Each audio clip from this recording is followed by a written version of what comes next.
In 1956, the Alco Hour aired an adaptation of A Christmas Carol called The Stingiest Man in Town, starring Basil Rathbone in the role of Scrooge. In 1978, Rankin Bass, the studio that brought us many Christmas classics, did their own version of the special. It seemed like a match made in heaven, a beloved Christmas story being adapted by the best studio for making Christmas specials. Yet, for most people, The Stingiest Man in Town tends to be among their least favorite versions of the story. Even the most hardcore Rankin Bass fan tend to dismiss The Stingiest Man in Town. The problem most people have with this special is the inclusion of a Jiminy Cricket-like narrator named Bah Humbug. Get it? Because Scrooge's catchphrase is Bah Humbug? It's a bad pun that would cause many adults and some kids to do a facepalm. A lot of folks view Bah Humbug's inclusion as a way to appeal to kids, which I tend to agree. Honestly, I never found him annoying.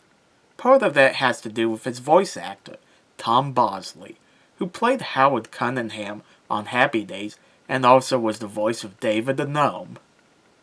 I don't think The Stingiest Man in Town is that bad.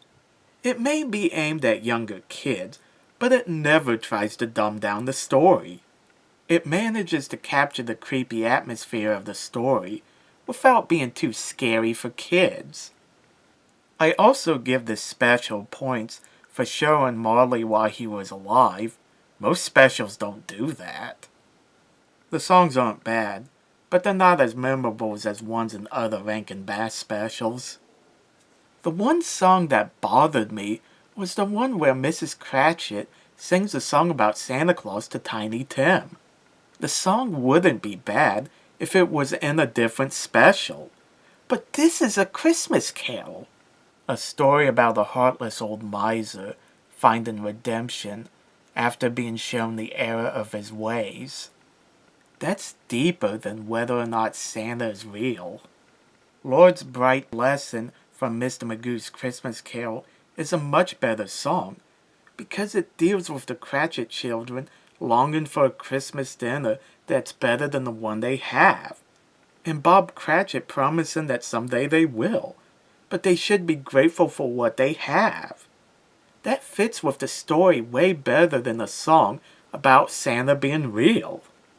The Stingiest Man in Town is a decent adaptation of A Christmas Carol, but it's one I tend to skip over.